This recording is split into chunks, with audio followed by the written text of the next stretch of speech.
The GS point Chilbila Pratapgarh. जैसा कि आप लोग जानते हैं, मैथ का 3 लेक्चर मेरा कंप्लीट हो चुका है और जो कि अपलोड कर दिया गया है। आज चौथा लेक्चर है, उसी के आगे कंटिन्यू बगैर समय बर्बाद किए हुए चलते हैं और देखते हैं।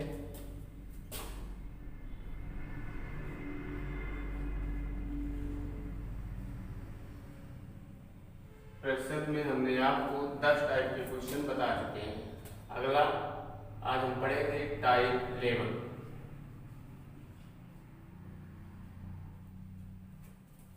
यहाँ पढ़ेंगे हम 3 डायमेंशनल पर आधारित प्रश्न।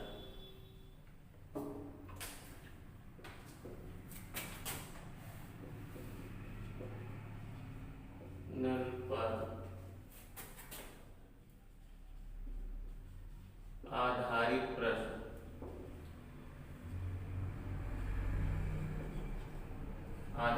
हम जैसे हमने चर्चा किया था आपसे, 3 डायमेंशनल क्या होते हैं, जैसे घन हुए, घनाभ हुए, बेलन हुए, शंख हुए, ये सब सारे फिगर 3 डायमेंशनल के अंतर्गत आते हैं। और आपको 2 डायमेंशनल बताया था, जैसे वर्ग हुआ, आयत हुआ, त्रिभुज हुआ, ये सब 3 डायमेंशनल के अंतर्गत आते हैं। ये सब हम डिटेल में तब पढ़ेंगे जब हम मेंसुरेशन पढ़ेंगे, वहाँ पढ़ेंगे। अभी परसेंटेज में जितना काम है उतना हम पढ़ा रहे हैं, बस उतने से मेरा काम चल जाएगा। अब 3 डायमेंशनल के अंतर्गत जैसे हम कहें, आपका पहला जो बनता है, पहला बनता है घन हुआ। दूसरा आपका घनाभ हुआ। तीसरा आपका घनाभ, आपका तीसरा हुआ बेलन। चौथा जैसे हुआ शंख। पांचवा जैसे हुआ गोल। ऐसे जितने भी 3 डायमेंशनल वाले होंगे, परसेंटेज भी क्वेश्चन बनते हैं। इस पर हम 1 2 3 क्वेश्चन कर लेते हैं। जैसे हम आपसे कहें, पहला अगर हम पढ़ें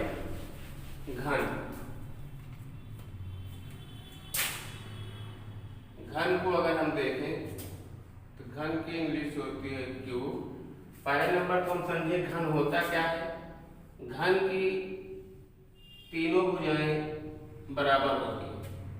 अगर हम देखें, एक घन की आकृति हुई, घन की आकृति में तीनों भुजाएं बराबर होती हैं। अगर घन की एक भुजा को अगर हम ए मान लें तो तीनों भुजाएं बराबर होंगी, लंबाई चौड़ाई ऊंचाई बराबर होंगी।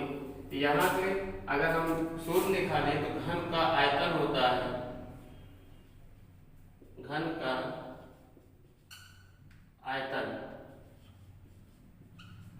का आयतन वॉल्यूम बी बराबर होता है लंबाई गुणे चौड़ाई गुणे ऊंचाई। इसका मतलब हुआ ए गुणे ए गुणे ए। या इसी को लिख सकते हैं बी बराबर ए की घात 3। ये घन का आयतन का सूत्र होता है। तो प्रश्न में बस इसी घन के आयतन पर बनता है। घन का आयतन होता है, घन का विकर्ण होता है, घन का संपूर्ण पृष्ठ का क्षेत्रफल होता है। लेकिन जो सवाल आपसे बनेंगे सिर्फ घन के आयतन से बनता है। और जैसे हम यहाँ से पहला क्वेश्चन हम आपसे कहें, किसी घन की भुजा में किसी घन की भुजा में 10% की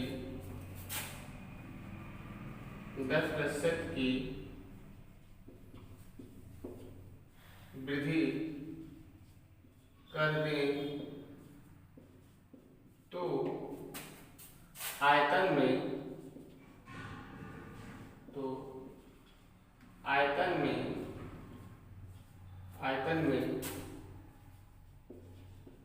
क्या परिवर्तन होगा। तो आयतन में क्या परिवर्तन होगा, आयतन में क्या परिवर्तन होगा। तो घन की सारी भुजाएं बराबर होती हैं। अगर हम इसको देखिए सूत्र से लगाएंगे तो बहुत टफ पड़ता है, कैलकुलेशन करने में बच्चे गलती कर देते हैं, इसलिए हम सूत्र तो आपको बता देंगे, लेकिन हम सलाह देंगे कि सूत्र से सवाल इस टाइप के क्वेश्चन को ना हम करें, सीधा बेसिक कंसेप्ट अपनाएं। जैसे हम आपसे कहें घन का आकलन हमने बताया भुजा गुणे भुजा गुणे भुजा इक्वल टू होता है आयतन। तो वृद्धि या कमी तभी आप निकाल पाएंगे जब प्रारंभिक घन की भुजा मालूम होगी। तो मालूम है नहीं, हमने कहा प्रतिशत में भुजा को हम मानेंगे 100%। अगर 100% मान के चले तो 100 100 100 तो लंबा क्वेश्चन होगा। अगर थोड़ा सा आप माइंड में कब करें, कभी भी वृद्धि या कमी दहाई में वृद्धि या कमी हुई हो, अगर इकाई अंक 0 हो तो हमेशा मिनिमम वैल्यू मान के चला जाता है, लेकिन दिमाग में आप 100 रखेंगे। अगर हम आपसे कहें घन की भुजा प्रारंभ में 10 रही होगी तो ये भी 10 होगी, ये भी 10 होगी, ये आपका हो जाएगा आयतन 1000। प्रारंभ में आयतन 1000, इसने कहा 10% की वृद्धि। 10% की वृद्धि का मतलब ये हुआ तीनों भुजाओं में लंबाई चौड़ाई ऊंचाई तीनों में 10% की वृद्धि, क्योंकि घन की भुजाएं सभी बराबर होती हैं। तो ये आपका हो जाएगा वृद्धि 110, क्योंकि 100 में हमने एक 0 कम किया है, तो जो वृद्धि होगी उसमें भी 0 कम होंगे, तो हो जाएगा 110 का अर्थात मतलब हुआ 111 111 111। इसका मतलब ये हुआ 11 गुणे 11 गुणे 11, इसका मतलब हुआ 1331। तो पहले आयतन था आपका 1000, अब आयतन हुआ 1331। तो पहले से कितने की वृद्धि हुई आयतन में, अगर आप देखेंगे 331 की वृद्धि हुई। कहां से वृद्धि हो रही है? प्रारंभ से 1000 से प्रतिशत में बदलने के लिए 100 से गुणा, 2 0 2 0, ये कटाई आपका हुआ 331 बटे 10। इसी को हम जब आप करेंगे तो हो जाएगा 33.1% की वृद्धि। ये आपका बेसिक कंसेप्ट हुआ। अगर इसका फार्मूला हम आपको बताएं तो देखेंगे आप स्वयं की बहुत टफ पड़ता है, कैलकुलेशन करेंगे आपकी गलती बहुत ज्यादा हो जाएगी। अब देखते हैं इसका हम सूत्र, जैसे किताबों में लिखा गया है सूत्र निकाल के दिखाते हैं।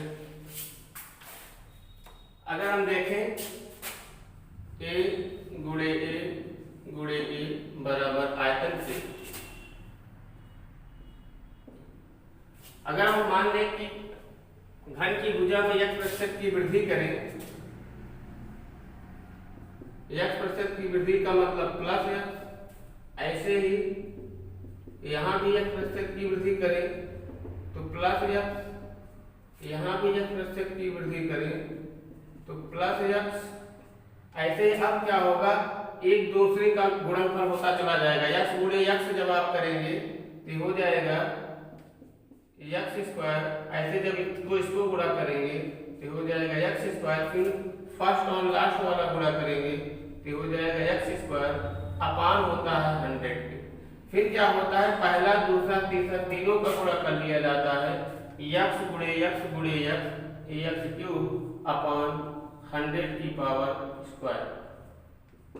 अब इसको अगर आप सॉल्व करते हैं तो x कितना हुआ आपका 3x plus x² plus x² plus x², ये आपका हुआ 3x² अपान 100 प्लस x क्यूब अपान 100 का होल स्क्वायर प्लस।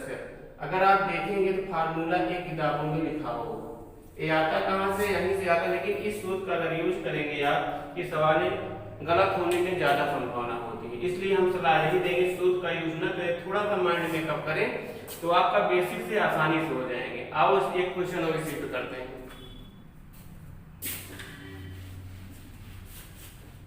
अगर हम आपसे कहें किसी घन की भुजा में 10% की कमी कर दें, 10% की कमी कर दें तो आयतन में क्या परिवर्तन होगा। सेम प्रोसेस, आप फार्मूला ना यूज करें, यही सलाह देंगे, सीधा सा आप फंडा याद रखें जो हमने आपको बेसिक कंसेप्ट बताया, a गुणे a इक्वल टू v।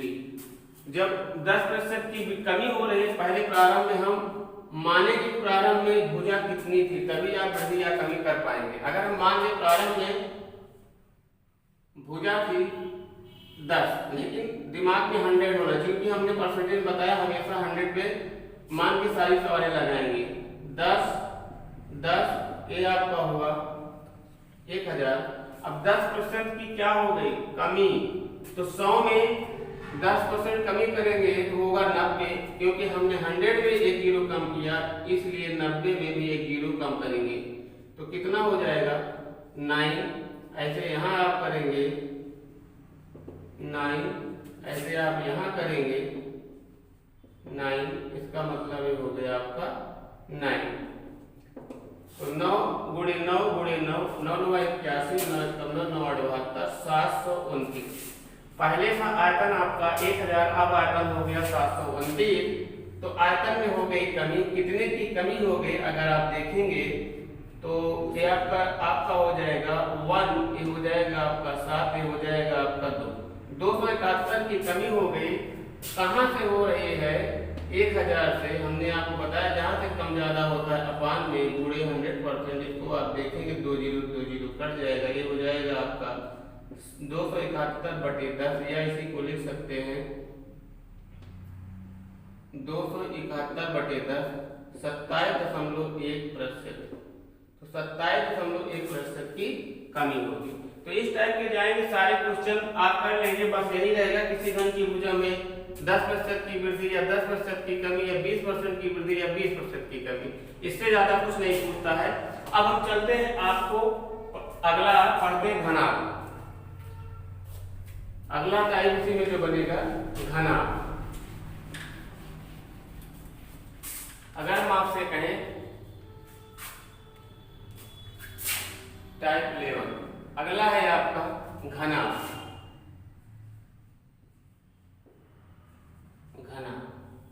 घनाभ क्या होता है? घनाभ ये होता है जिसमें लंबाई चौड़ाई और ऊंचाई तीनों असमान होती है। अगर लंबाई चौड़ाई ऊंचाई तीनों असमान होती है तो ऐसी आकृति को हम कहते हैं घनाभ। जैसे माचिस की डिबिया होती है घनाभाकार होती है, जैसे लकड़ी का पासा होता है, ये सब घनाभाकार होती है। अगर हम देखें घनाभाकार की आकृति कुछ ऐसे बनती है।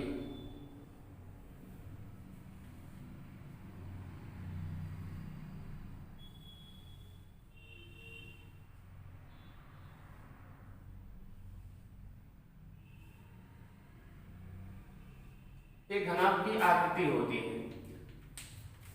अगर हम घनाभ की लंबाई को l माने,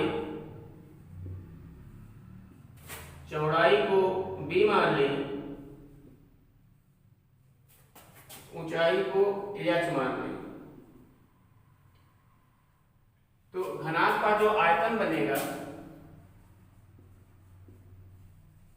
घनाभ का आयतन, घनाभ का आयतन वॉल्यूम b बराबर होता है लंबाई गुणे चौड़ाई गुणे ऊंचाई। तो लंबाई गुणे चौड़ाई गुणे ऊंचाई, ये घनाभ का आयतन का फार्मूला होता है। जब आप मेंसुरेशन पढ़ेंगे तो वहां आपको डिटेल से बताएंगे कि घनाभ में सिर्फ आयतन ही नहीं होता है, घनाभ में पिकड़ भी होते हैं, घनाभ में कोने भी होते हैं, घनाभ का संपूर्ण पृष्ठ होता है। लेकिन सिर्फ प्रतिशत में अभी आपके क्वेश्चन यहीं से बनते हैं। और अगर आप देखेंगे तो घनाभ में 8 कोने होते हैं, ये सब मेंसुरेशन में आपको डिटेल से बताएंगे। 12 भुजाएं होती हैं। तो अभी हमें सिर्फ इतना काम है कि इस आयतन से काम चल जाएगा। इस पे क्वेश्चन कैसे बनेगा? अगर हम आपसे कहें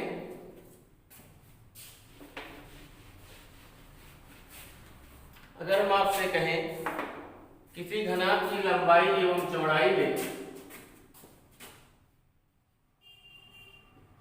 किसी घनाभ की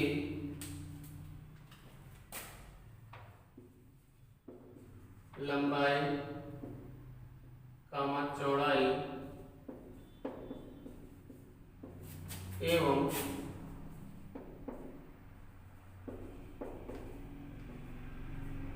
ऊंचाई में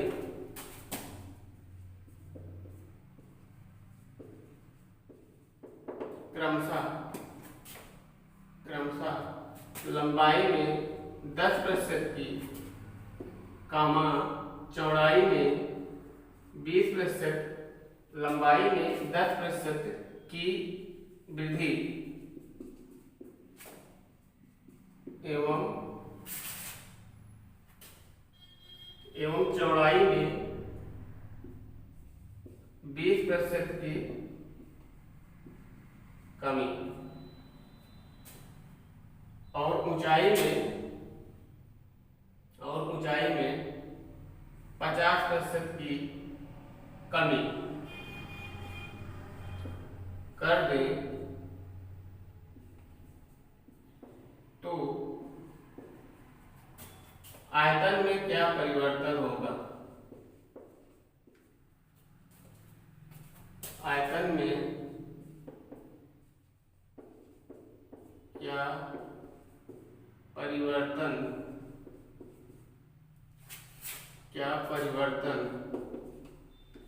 होगा? तो अगर आप देखें, हमने बताया आपको लंबाई गुणे चौड़ाई गुणे ऊंचाई आयतन के बराबर होता है। जब तक आपको प्रारंभिक लंबाई चौड़ाई और ऊंचाई नहीं मालूम होगी तब तक आप इस सवाल में वृद्धि या कमी नहीं कर पाएंगे। अगर हम मान लें कि प्रारंभ में लंबाई 100 रही होगी, चौड़ाई भी 100 रही होगी और ऊंचाई भी 100 रही होगी, तो आयतन जो होगा उनका गुणनफल होगा। लेकिन अगर 100 मान के चल रहे हैं रखेंगे तो कैलकुलेशन आपका थोड़ा लॉन्ग पड़ेगा। हमने आपको बताया इसके पहले कि कभी भी लंबाई चौड़ाई ऊंचाई में वृद्धि या कमी हुई रही हो तो उस डिजिट को देखो, कहीं उसके जो मान है इकाई 0 अगर होंगे तो आप हमेशा माइंड में 100 रखें, लेकिन वैल्यू कम से कम 10 रखें। अगर हम लंबाई मान लें 10, चौड़ाई भी प्रारंभ में मान लें 10, ऊंचाई भी प्रारंभ में मान लें 10, तो आयतन है आपका 1000। इसने कहा लंबाई में 10% की वृद्धि। अगर हम लंबाई में 10% की वृद्धि करें तो इसका मतलब हुआ कितना? 110 में हम क्या करें? 0 कम करें, कितना होगा? 11। ऐसे चौड़ाई में इसने कहा 20% की कमी, इसका मतलब हुआ 80 का मतलब हुआ 8। ऐसे इसने कहा ऊंचाई में 50% की कमी अर्थात 50, एक 0 यहाँ भी कम करेंगे तो हो जाएगा आपका 5। यहाँ आपका 20% की कमी किया है, यहाँ आपका 50% की कमी किया है। जब 10 गुणे 10 1000 तो आपका हो जाएगा 11 गुणे 8 गुणे 5 8 पंचे 40, 11 चौक 44, 440, 8 पंचे 40, 11 चौक 44, ए हो गया। पहले आयतन था आपका 1000, अब आयतन हो गया कितना? 440। आप देखो कितने की कमी हुई। अगर आप देखेंगे 0, ए आपका हुआ 6, ए आपका हुआ 9, ए आपका हुआ 560। कमी कितने की हुई? 560 की हुई। 0 9 से 4 गए 5, गलत हुआ, रुक जाओ। आप देखेंगे तो 0 9 से 4 गए 5, यहाँ हुआ आपका 9 से 4 गए,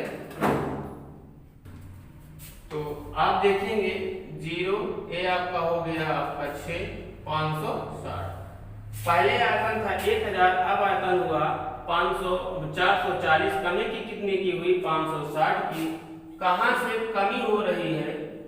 1000 से गुणे 100%। इसको आप देखेंगे 2 0 2 0 ये कटेगा, 1 0 से 0 ये कटेगा। 56% की क्या हो गई? कमी। क्योंकि यहाँ कमी हुई है, ये आपका दिया है 56% की हो गई कमी। तो अगर आप सूत्र का यूज करेंगे ए वाला भी जैसे हमने आपको निकलवाया तो काफी आपके लिए दिक्कत होगी। हम इसीलिए आपको सलाह देंगे कि इसमें सूत्र का यूज ना करें। सूत्र का यूज करेंगे तो आपके लिए कैलकुलेशन में आप कहीं न कहीं गलती कर देंगे। आप स्वयं रख के देखें, कहीं न कहीं आप गलती कर देंगे, इसलिए सूत्र का यूज ना करें। एक सवाल इसी पे और कराते हैं।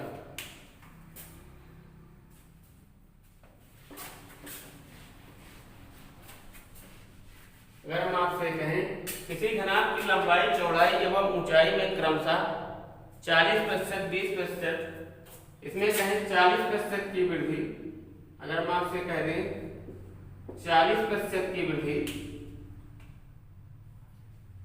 आपकी ऊंचाई में कह दें 20% की वृद्धि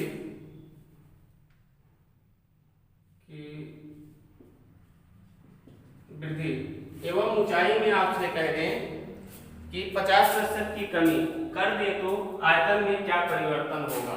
सेम वही प्रोसेस आपको करना होगा, कोई दिक्कत नहीं है। अगर हम मान लें लंबाई, चौड़ाई एवं ऊंचाई इक्वल टू आयतन की, बस माइंड में कब यही होना चाहिए कि हम 100 मान के चलते हैं, लेकिन 100 रखने पर अगर उसको आप सॉल्व करने के लंबा कैलकुलेशन होगा। अगर हम 100 मान के चले कि वैल्यू सब की 100, लेकिन हम कैलकुलेशन कम करने के लिए इसमें एक जीरो कम कर दें तो हो जाएगा 10 10 10। प्रारंभ हमने मान लिया 10 10 रही होगी, तो आयतन आपका हो गया 1000। अब लंबाई में 40% की वृद्धि इसने किया, 40% वृद्धि का मतलब हुआ 140, 140 का मतलब हुआ 14। यहाँ आपका 10% की क्या किया है वृद्धि, 20% की वृद्धि कहा है, इसका मतलब ये हुआ 120, इसका ये हो गया 12। ऐसे आपसे कहा है 50% की कमी, 50% की कमी का मतलब हुआ कितना 50 अर्थात 5। इसको जब आप हल करेंगे तो 12 पंचे आपका हुआ 60 गुणे 14। इसको जब आप हल करेंगे 0 6 चौक 24 हासिल 2 6 का 6 दूनी 8 840 840। पहले आयतन था आपका 1000, अब आयतन हो गया आपका 840। आप देखेंगे तो आयतन में हो गई कमी, आयतन में हो गई कमी। तो पहले आयतन था आपका 1000, अब आयतन हो गया आपका 840। आप देखेंगे आयतन में हो गई कमी। जब इसको आप कम माइनस करेंगे, ये हुआ आपका 0, ये आपका 10 हुआ, 10 में से 4 गए 6, यहाँ बचा कितना आपका 9, 9 में से 8 गए 1। आप देखेंगे तो 160 की कमी हुई आयतन में। कहाँ से कमी हो रही है 1000 से, और प्रतिशत में बदलने के लिए 100 से गुणा, 2 0 2 0 ये कटेगा, 1 0 से 0 ये कटेगा। इसका मतलब हुआ 16% की कमी होगी, 16% की कमी। तो उम्मीद है इस टाइप के भी क्वेश्चन आप कर ले, किताबों से जाएंगे सारे क्वेश्चन कर लेंगे आसानी से। आपके गलत होने की कम संभावना होगी। अगर वृद्धि कहेगा तो प्लस, कमी कहेगा तो माइनस। सूत्र का यूज इसमें न करें। चलो आओ देखते हैं इसी पे अगला। घन पढ़ा दिया, घना पढ़ा दिया, अब हम आपको पढ़ाएंगे जाके बेलन। इसी पे बेलन पे कैसे बनता है। तीसरा बेलन,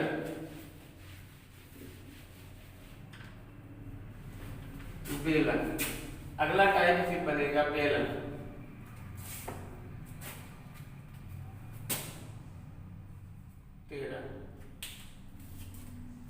बेलन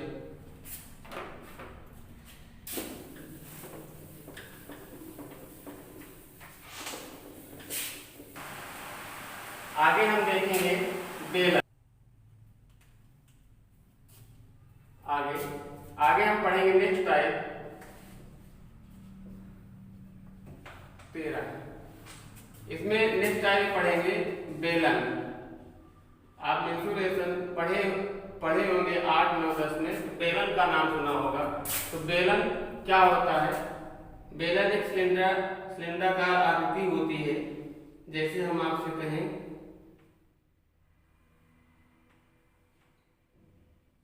ये बेलन की आकृति होती है।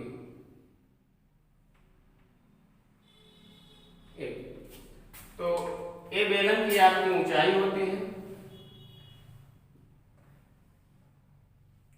ये बेलन की त्रिज्या होती है। बेलन की त्रिज्या को R से अगर हम दिखाएं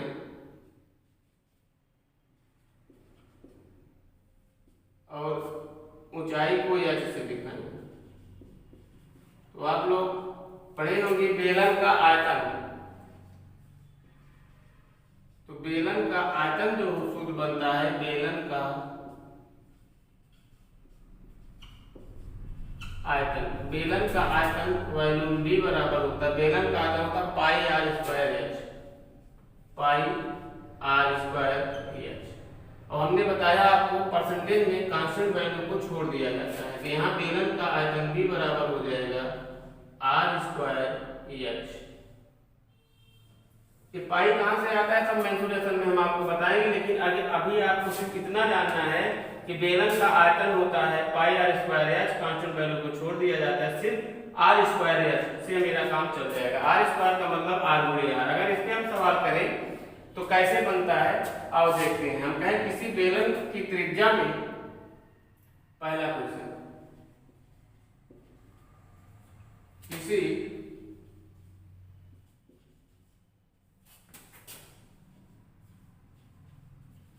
बेलन की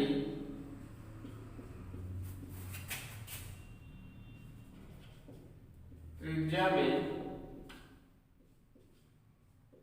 10% की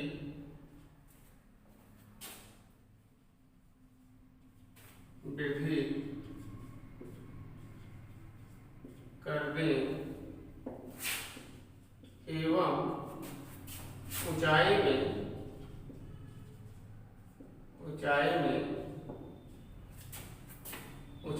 10% की कमी कर दें, 10% की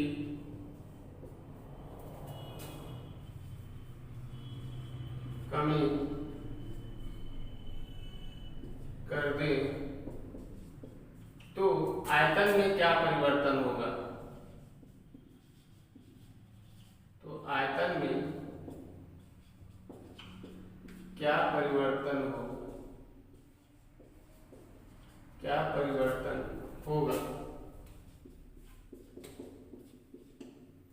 अब 3 डायमेंशन में अगर आप शोध का यूज करेंगे तो कहीं न कहीं आप गलती कर देंगे। अब कैसे होगा, अभी हमने आपको बताया कि बेलन का आयतन V बराबर होता है r square h. R square, अगर इसको हम ऐसे लिख सकते हैं, आर स्क्वायर को लिख सकते हैं आर गुणे एच बराबर V। जब तक प्रारंभिक त्रिज्या नहीं मालूम होगी, ऊंचाई नहीं मालूम होगी, तब तक हम उसमें वृद्धि या कमी नहीं कर पाएंगे। तो बेलन की त्रिज्या में 10% की वृद्धि हुई है और ऊंचाई में 10% की कमी हुई है। अगर हम मान लें प्रारंभिक त्रिज्या 10 रही होगी, ये भी 10 रही होगी, ऊंचाई भी मान ले 10, तो आयतन रहा होगा आपका 1000। तो त्रिज्या में 10% की वृद्धि किया, इसका मतलब ये हुआ 10% की वृद्धि, इसका मतलब 110 तो हो जाएगा कितना 11। आगे अगर हम आपसे बताएं इसमें भी 10% की वृद्धि होगी क्योंकि त्रिज्या समान है, आर स्क्वायर था, इसमें भी 110 हो जाएगा आपका 11। यहाँ भी अगर हम आपसे कहें 10% की कमी, इसका मतलब होगा 90 अर्थात 9। अब इसको जब आप गुणा करेंगे तो हो जाएगा आपका 11 में 121, ये हो जाएगा 9 दूनी 18, 9 कम 9 1 10, 1089। पहले आयतन था आपका 1000, अब आयतन हो गया 1089। अगर आप देखेंगे तो आयतन में हो गई है वृद्धि। अगर देखें तो वृद्धि कितने की हुई, अब आप देखेंगे तो हो जाएगी वृद्धि 89 की। 89 की वृद्धि हो गई, 89 की वृद्धि हुई। कहां से वृद्धि हो रही है, 1000 से गुणे प्रतिशत में बदलने के लिए 100 से गुणा, तो 2 0 2 0 ये कट जाएगा। इसका मतलब होगा 89/10 अर्थात 8.9% की क्या हो गई, वृद्धि हो गई। तो इस टाइप के भी क्वेश्चन ऐसे करना होगा। आपको एक क्वेश्चन और कराते हैं। जैसे हम आपसे कहें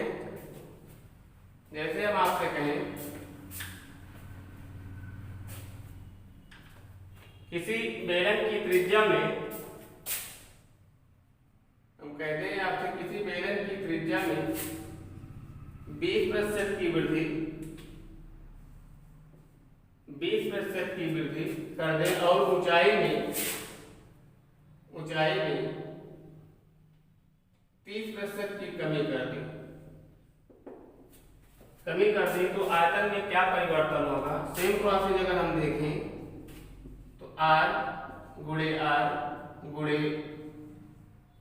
एच इक्वल टू V के बराबर। अगर हम आपसे कहें त्रिज्या R नहीं होगी प्रारंभिक, ये भी 10 रही होगी और इसका मान भी कितना, मान ले 10 रहा होगा ऊंचाई, तो आयतन कितना रहा होगा 1000। जब 20% की वृद्धि इसने कहा तो 20% वृद्धि का मतलब हमने चर्चा किया, वृद्धि 120 का मतलब होगा कितना 12, क्योंकि दिमाग में 100 मान के आपको चलना होगा। तो ये आपका हो जाएगा 120, इसका मतलब होगा 12। यहाँ पे आपसे ऊंचाई में कहा 30% की कमी, 30% की कमी का मतलब ये हुआ 100 में 70 और 70 में 1 किलो कम करेंगे कितना होगा 7।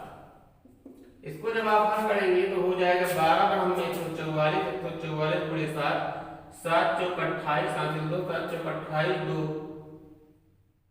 30 हासिल 3 हुआ, और 7 करने में 7 7 3 10, 1008। 12 पर हमने 144 नहीं आता, जल्दी से गुणा कर लिया करें तो आप 7 से करेंगे, 7 चौक 28 हासिल लगा 2, 7 चौक 28 2 30 हासिल लगा 3, 7 कम 7 3 10। पहले आयतन था आपका 1000, अब आयतन हो गया आपका 1008। तो आप देखेंगे कितने की वृद्धि हो गई आयतन में, तो देखेंगे तो 8 की वृद्धि हो गई। अब कहाँ से हो रही है, 1000 से हो रही है पूरे 100%। आप देखेंगे 2 0 ये कटेगा, इसको सॉल्व करेंगे तो 8/10% अर्थात हुआ 0.8% की क्या हो गई वृद्धि हो गई। तो उम्मीद है मेहनत में क्वेश्चन आप कर लेंगे। तो आज यहीं पे हम समाप्त करते हैं, इसी के आगे कल कंटिन्यू होंगे। और आप लोगों से निवेदन है, हमने आपसे कहा है कि अगर वीडियो पसंद आया करें तो लाइक शेयर कमेंट और सब्सक्राइब जरूर किया करें। आप लोगों के सब्सक्राइब करने से हमें भी ऊर्जा मिलती है और नए नए तरीके लेके आने का प्रयास करता हूँ। और हमने आपसे चर्चा किया था कि मंडे से आपको एडवांस पढ़ाएंगे और टेक्नोलॉजी से उठाएंगे। आप मंडे का इंतजार कीजिए और इसको आप पढ़ते रहिए, सब्सक्राइब करते रहिए। Thank you.